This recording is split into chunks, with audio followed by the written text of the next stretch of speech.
Hello friends, welcome back to this channel. लक्ष्य तक आपके साथ स्वागत है आप सभी का आपके अपने इस चैनल में। आज है गाइस 28 नवंबर 2022। तो जितने भी इंपॉर्टेंट लेक्चर हो सकते हैं जो कल रात तक के सुर्खियों से बने हुए हैं वे सारे इस लेक्चर में हम लोग डिस्कस करने वाले हैं, सारे क्वेश्चन। तो चलिए बिना लेट किए हुए आज का सेशन स्टार्ट करते हैं और देख लेते हैं कौन से क्वेश्चन आपके एग्जाम के पॉइंट ऑफ व्यू से इंपॉर्टेंट हो सकते हैं। और अभी तक जिसने गाइस हमारा टेलीग्राम चैनल ज्वाइन नहीं किया है फटाफट ज्वाइन कर लीजिए। आपको लेक्चर की पीडीएफ वहीं प्रोवाइड करा दी जाती है। सेकंड थिंग, वहाँ पे कुछ क्वेश्चंस भी शेयर किए जाते हैं जिसको आप जा कर के आप प्रैक्टिस कर सकते हैं। और जो आप एग्ज़ाम देंगे वहाँ पे कुछ क्वेश्चंस जो ऐसे रहेंगे जो आपको सीधे सीधे मिल जाएंगे, क्योंकि कुछ क्वेश्चंस हम लोग जो करंट से संबंधित, हिस्ट्री से संबंधित, पॉलिटी से, हिंदी से संबंधित क्वेश्चंस वहाँ डालते हैं, वो आपके एग्ज़ाम के लिए काफ़ी महत्वपूर्ण है। बाकी जैसे हमारे इंस्टाग्राम से जुड़ना वो भी जुड़ सकता है, इन सभी की लिंक आपको इस चैनल के डिस्क्रिप्शन बॉक्स में मिल जाएगी। तो चलिए बिना लेट के हुए आज का पहला क्वेश्चन देख लेते हैं, और जो कि बहुत ही इम्पोर्टेंट क्वेश्चन है कि ऐसे क्वेश्चंस एग्जाम में हमारे करंट के पॉइंट ऑफ व्यू से पूछे जाते हैं कि भारत सरकार ने किस देश के राष्ट्रपति को गणतंत्र दिवस परेड 2023 के लिए मुख्य अतिथि के रूप में आमंत्रित किया है। तो मिस्र के जो राष्ट्रपति हैं उन्हें अब इस बार जो गणतंत्र दिवस होगा 26 जनवरी, तो उस समय जो चीफ गेस्ट के रूप में जिसे इनवाइट किया गया है वो मिस्र के राष्ट्रपति हैं। उनका नाम है अब्देल फतह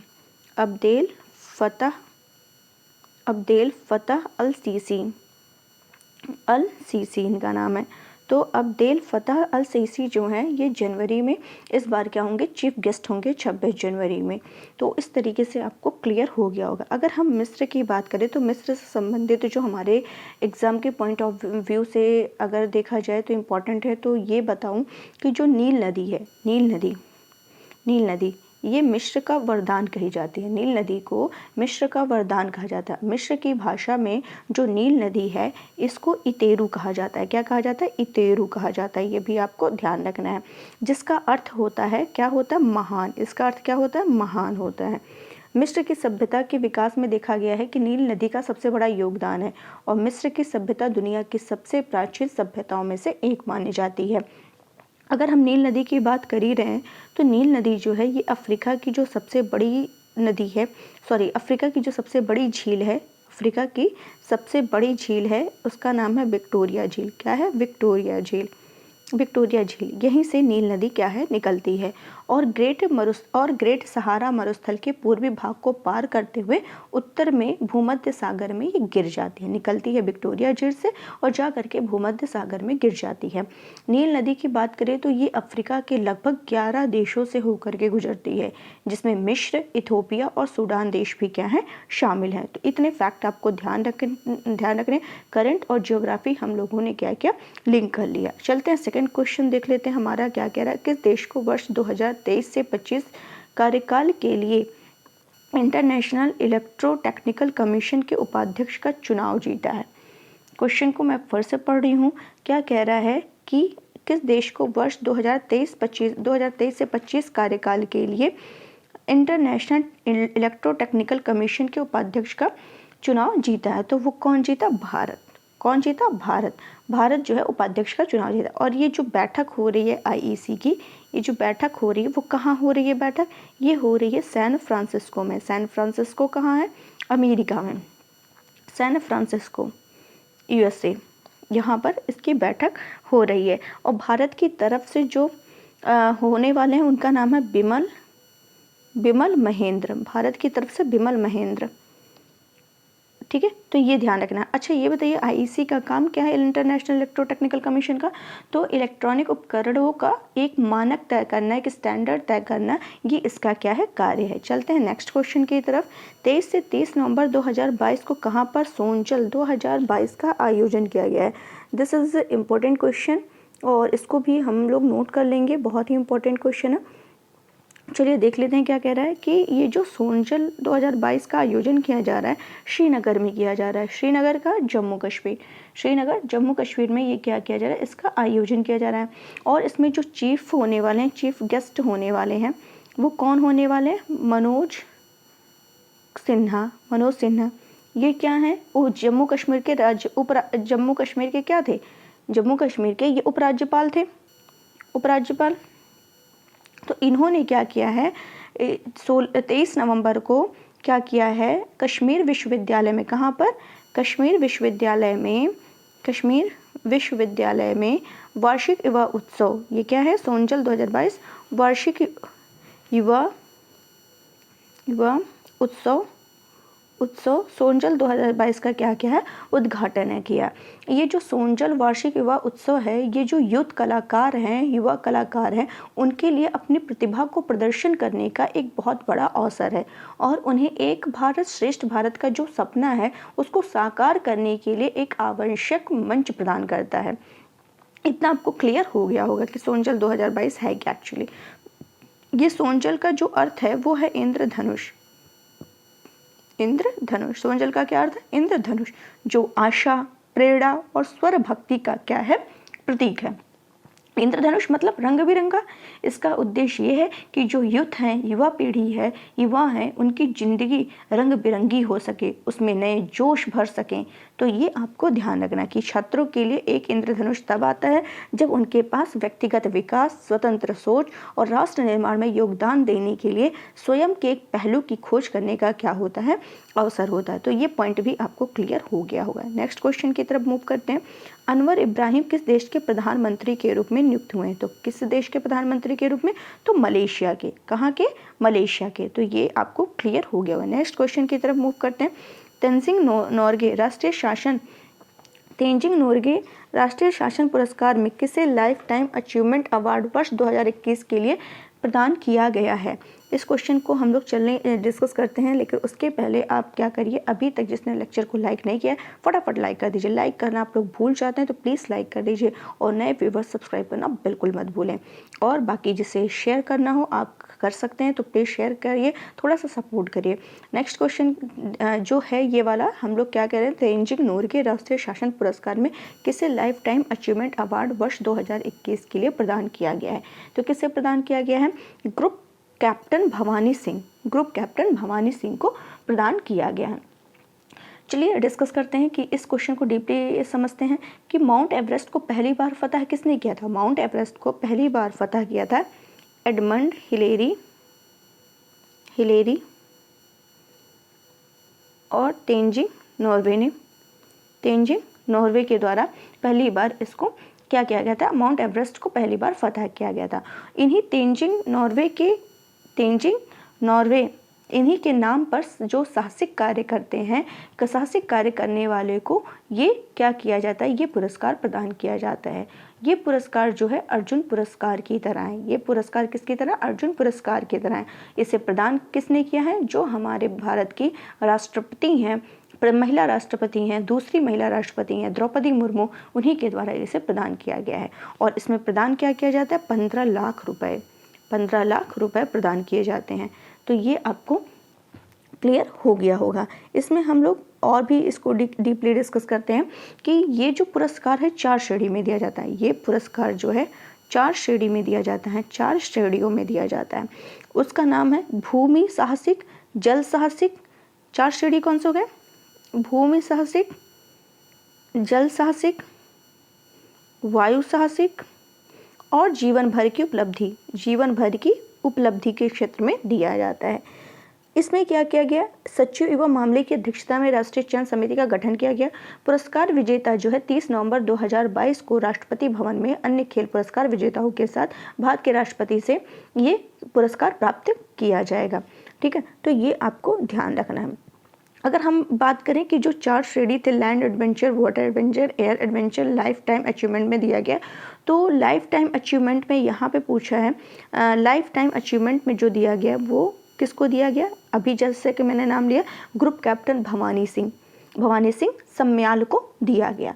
अगर बात करें कि ये वाटर एडवेंचर में किसे दिया गया है, तो उनका नाम है शुभम। इनका नाम क्या है? शुभम धनंजय वनमाली को दिया गया।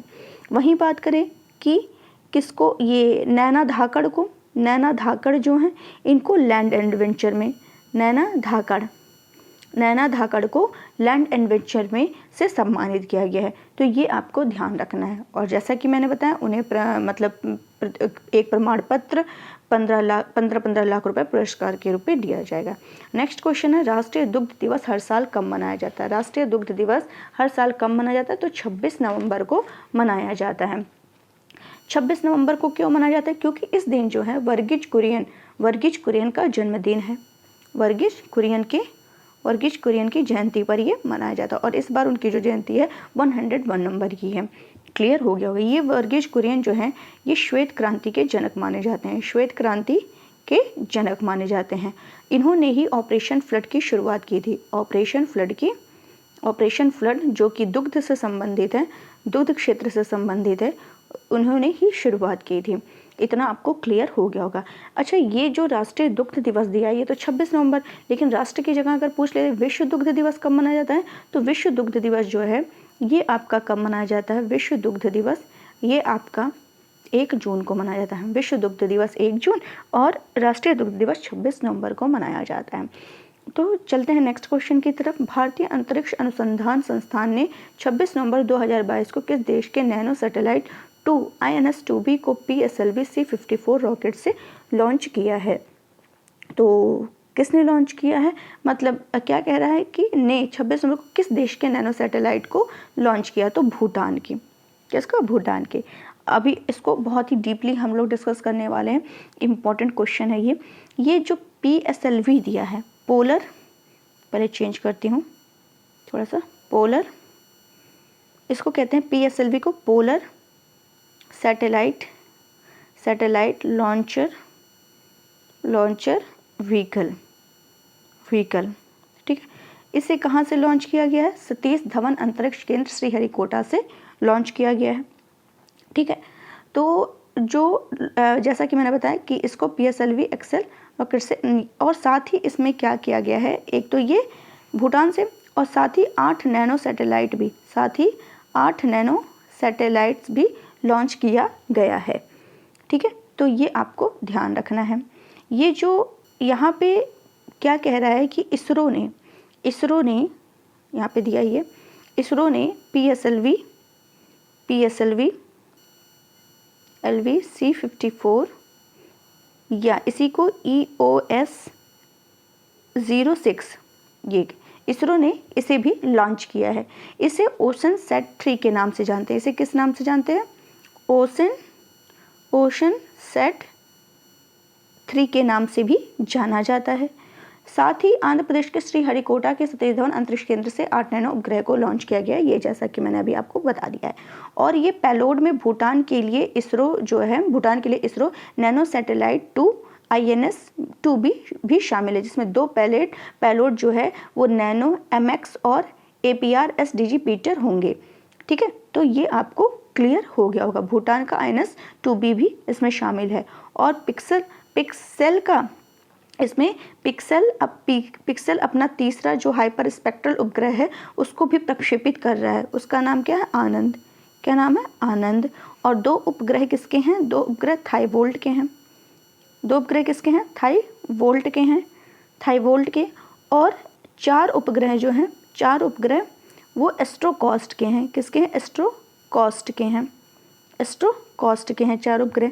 तो इस तरीके से जैसा कि मैंने बताया 8 इलेक्ट्रॉनिक उपग्रहों में भूटान के लिए एक है जो कि यहाँ लिखा ही है INS-2B। और आनंद जो है, आनंद का मैंने बताया कि पिक्सेल का आनंद है। और एस्ट्रोकॉस्ट के 4 उपग्रह हैं एस्ट्रोकॉस्ट के, और 2 थाईवोल्ट के। इस तरीके से टोटल जो है कुल उपग्रह की बात की जाए तो 9 उपग्रह जा रहे हैं। तो ये आपको पूरा क्लियर हो गया होगा, जहाँ तक मैं उम्मीद करती हूँ आपको ये क्लियर हो गया होगा। और ये जो EOS 6 ओशन शैट, जिसको मैंने कहा कि नाम से जानते हैं, ये तीसरी पीढ़ी का उपग्रह है और यह ध्रुवीय उपग्रह प्रक्षेपण यान की 56वीं उड़ान है।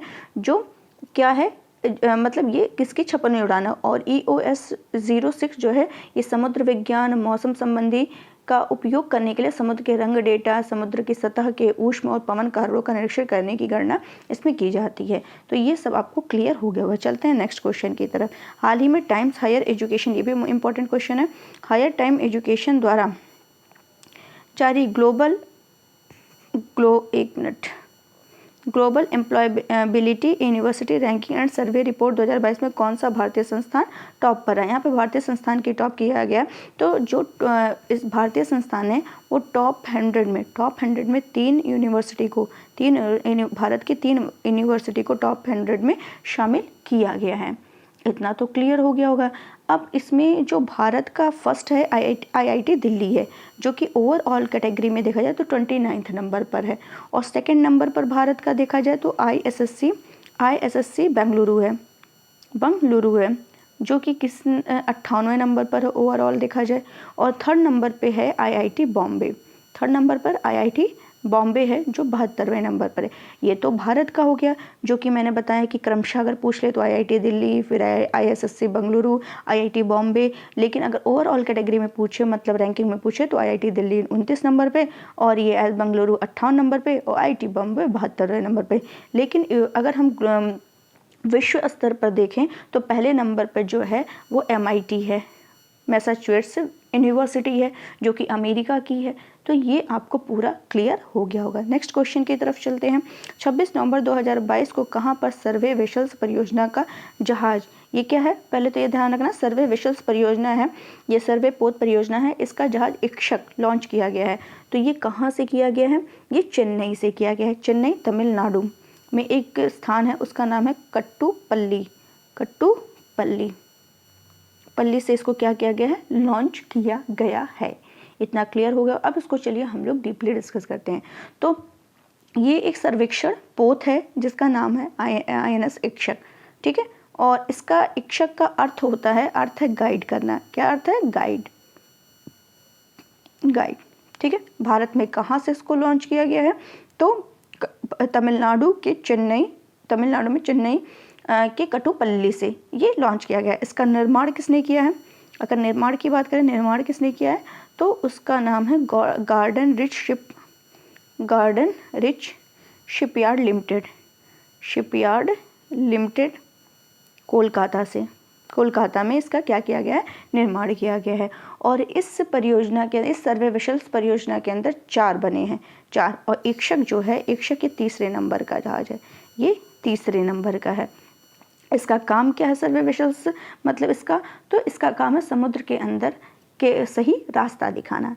कुल मिलाकर ऐसे 4 जहाज बनाए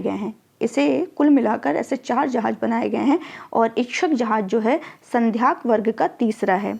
ये इक्षक जो है ये संध्याक वर्ग का 3रा है, वर्ग का 3rd है। कौन, इक्षक जो है 3रे नंबर का है। और इसका लक्ष्य जो है 2023 के अंत तक नौसेना को सर्वेक्षण शिप वितरित करना। तो ये आपको क्लियर हो गया होगा। और ये स्वदेशी रूप से डिज़ाइन और निर्मित यह जहाज मेक इन इंडिया और आत्मनिर्भर भारत अभियान के अनुरूप बनाया गया है। और ये जैसा कि मैंने बताया, ये 3रा है, और इसे किसने बनाया है, ये भी मैंने बता दिया कि भारतीय ship builder, garden rich ship builders and engineers और L&T ने मिलकर बनाया है, L&T ने मिलकर इसको बनाया है। और इस श्रृंखला का पहला सबसे बड़ा जो सर्वे पोत था वो क्या था, संध्याक था, जिसे बीते साल दिसंबर माह में क्या किया गया था, लॉन्च किया गया था। तो ये भी आपको क्लियर हो गया होगा। अभी तक जिसने लेक्चर को लाइक नहीं किया है प्लीज़ लाइक कर दीजिए। 4 से 7 दिसंबर 2022 तक कौन सा शहर भारत में पहली G20 शेरपा बैठक की मेजबानी करेगा, तो कौन करेगा, राजस्थान का उदयपुर जो है ये क्या करने वाला, G20 शेरपा बैठक की मेजबानी यहाँ पर होगी। G20 की बात करें, G20 की स्थापना 1999 में हुई थी। इसमें विकसित और विकासशील देश शामिल हैं। भारत इसका संस्थापक देश है, ये आपको पता होना चाहिए।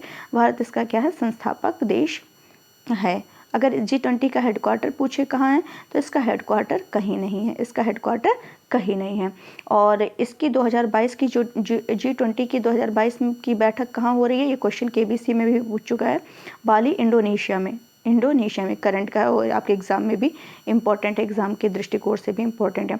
तो बाली इंडोनेशिया में, और 2023 में इसकी जो अध्यक्षता करने वाला है वो कौन करने वाला है, भारत करने वाला है, अध्यक्षता भारत करने वाला है। और इसके जो शेरपा हैं वो कौन नियुक्त हुए हैं, अमिताभ